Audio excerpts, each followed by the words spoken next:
I'll just go ahead and say it. Best comedy of the year and probably one of my favorites.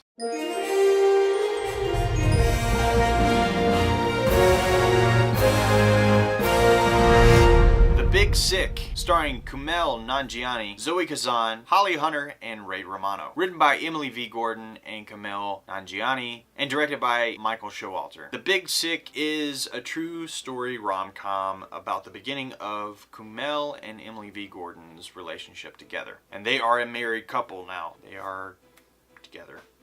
So I wonder how this movie ends. So Kumail's character, Kumail, is dealing with the Muslim life of arranged marriages and the disapproval from his family of being a stand-up comic. And then all of a sudden he has a white American girl step into his life and then he puts her into a coma. Of course there's a lot more to it than that. You're learning a lot more of just what Kumail has to deal with within his family and the growth of Kumail and Emily's love for each other that wasn't really there, and the quirkiness that they have together. It's a lot of fun, and I don't think there were a lot of times that I wasn't laughing at this. When I say I was laughing at parts that were probably very inappropriate to laugh, but I still felt like it was okay.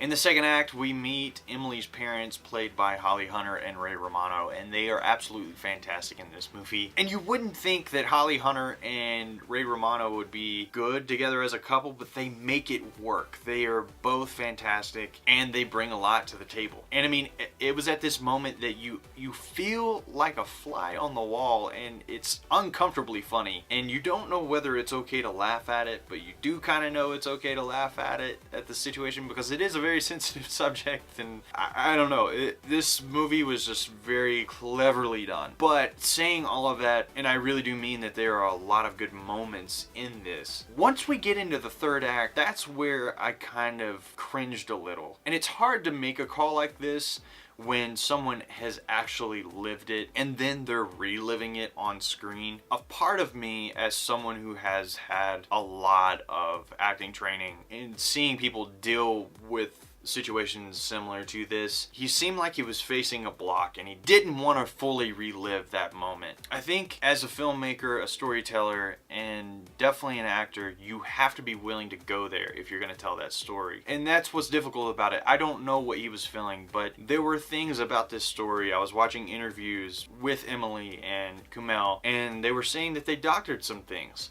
And I think it would have worked better for me, I can't speak for everyone, if he had just kind of pushed himself a little bit more. And not to the extent of where he's like bawling tears, but there's a moment when he comes back into the hospital and she's been brought out of the coma that he has this hesitation. I don't know if it falls on the direction, I don't know if it falls entirely on Kumail, but I didn't feel that push-pull. And not only that, there was a really strong moment where he's facing his parents and telling them how he's feeling, and that to me, it didn't feel like it was fully there. Not that it needed to be a screaming, but it needed to be this guttural, just kind of heart-wrenching moment where you are faced with, I may never see my family ever again. Coming off of that, getting a phone call saying she's out of the coma, and then having to face her when things weren't good before she went into a coma, you put her in a coma, and I don't feel like he took all of that on, and it may have helped if he just had an acting coach in that moment. I don't know if there was one. I don't know. This is just an outside perspective. I feel bad critiquing a film that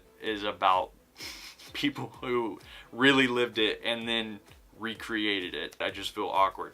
That is my one little thing, and it is kind of a big theme because that final act is it's a big one. And where it missed the mark there, it made up for other things in so many different areas. And I am giving The Big Sick an 8 out of 10. So yeah, that's what I thought of The Big Sick. What did you think? Did you like it? Did you hate it? Did you love it? Let me know in the comments down below. Do you agree with me? Am I being a little too hard on Kumail? Or should there have been a little bit more given to us? A little bit more of a gut punch? Yes, this is a review, but this is more of a conversation. And I want to know what you guys think. If you're local to the Asheville, North Carolina area, be sure to head on over to the 828.com. Why? Because that's where the locals go. As always, thank you so much for watching. If you enjoyed this video and you liked what I had to say, and you're curious about what I have to say about other movies and you don't want to miss a single review, be sure to hit that subscribe button.